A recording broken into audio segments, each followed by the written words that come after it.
सीतारमण पर एफआईआर के आदेश दिए हैं, कांग्रेस पार्टी कैसे देखती है? मैं न्यायालय के इस आदेश को स्वागत करता हूं और कहना चाहता हूं कि इसकी निष्पक्ष जांच हो। ये आरोप तो हम लगाते रहे, आंकड़े दे के लगाते रहे, कंपनियों का नाम दे के लगाते रहे। यहां तो चल रहा था चंदा दो धंधा लो।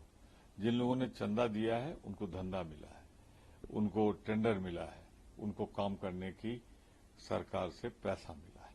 और इसमें बहुत सी ऐसी कंपनियां भी हैं जिन्होंने चंदा दिया है कि ईडी सीबीआई की जांच चल रही थी, धीमी कर दी गई। तो कुल मिलाकर ये तो एक गुंडा टैक्स की तरह वसूली की गई है। डंडा दिखाओ, वसूली करो। ये 8,000 करोड़ से ज्यादा की जो वसूली हुई है, और इसीलिए तो भाजपा घबरा रही थी सुप्रीम कोर्ट में कि नहीं, इसे चुनाव के बाद आप इस पर सुनवाई करें। मैं सुप्रीम कोर्ट को धन्यवाद देता हूं कि उन्होंने सुनवाई की और आदेश दिया कि इसको सार्वजनिक किया जाए। तो पब्लिक डोमेन में है, सार्वजनिक है, कैसे भाजपा इसको जस्टिफाई करेगी?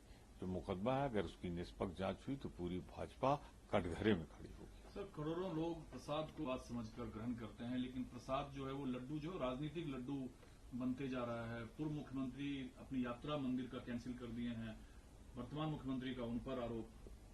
मैं सिर्फ इतना कहूंगा, सब राज खुल गया है, अब कुछ राज नहीं रहा।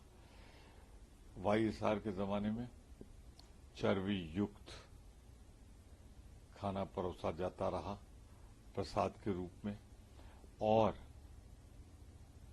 जब ये सरकार आई तेलुगु देशम जो एनडीओ की सहयोगी है, इसके शासनकाल में बहुत दिन चलता रहा।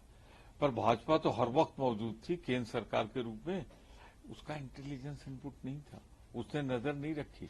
अगर तुम चर्बी खिलाई उन्होंने तो आप कम दोषी नहीं, क्योंकि आपको देश की सुरक्षा और देश की भावना की जिम्मेदारी आपकी थी। तो गुनहगार कौन है? बहस तो इस बात पे है कि नंबर 1 वाईएसआर कांग्रेस जो भाजपा की समर्थक रही लोकसभा राजसभा में, नंबर 2 पे तेलुगु देशम जो एलआई है भारत, और तीसरा भारतीय जनता पार्टी जिसकी केंद्र में सरकार है। निर्मला सीतारमण पर एफआईआर के आदेश दिए हैं, कांग्रेस पार्टी कैसे देखती है?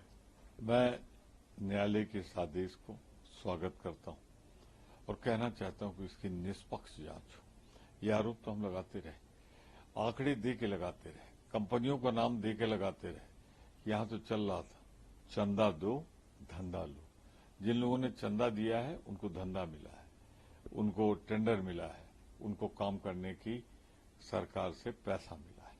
और इसमें बहुत सी ऐसी कंपनियां भी हैं जिन्होंने चंदा दिया है कि ईडी सीबीआई की जांच चल रही थी, धीमी कर दी गई।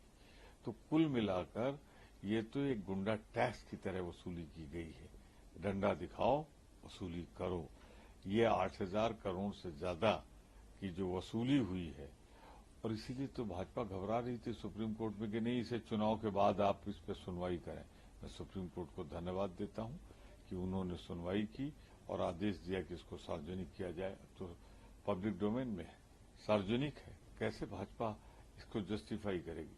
जो मुकदमा है, अगर उसकी निष्पक्ष जांच हुई तो पूरी भाजपा कटघरे में खड़ी होगी। सर, करोड़ों लोग प्रसाद को बात समझकर ग्रहण करते हैं, लेकिन प्रसाद जो है वो लड्डू जो राजनीतिक लड्डू बनते जा रहा है। पूर्व मुख्यमंत्री अपनी यात्रा मंदिर का कैंसिल कर दिए हैं, वर्तमान मुख्यमंत्री का उन पर आरोप। मैं सिर्फ इतना कहूंगा, सब राज खुल गया है, अब कुछ राज नहीं रहा। वाईएसआर के जमाने में चर्बी युक्त खाना परोसा जाता रहा प्रसाद के रूप में, और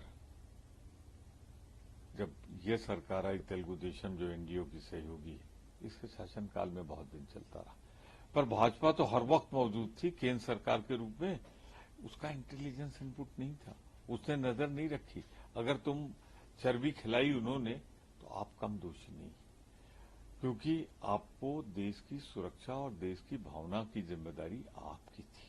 तो गुनहगार कौन है? बहस तो इस बात पे है कि नंबर 1 वाईएसआर कांग्रेस जो भाजपा की समर्थक रही लोकसभा राजसभा में, नंबर 2 पे तेलुगु देशम जो एलआई है भारत, और तीसरा भारतीय जनता पार्टी जिसकी केंद्र में सरकार है, जिसके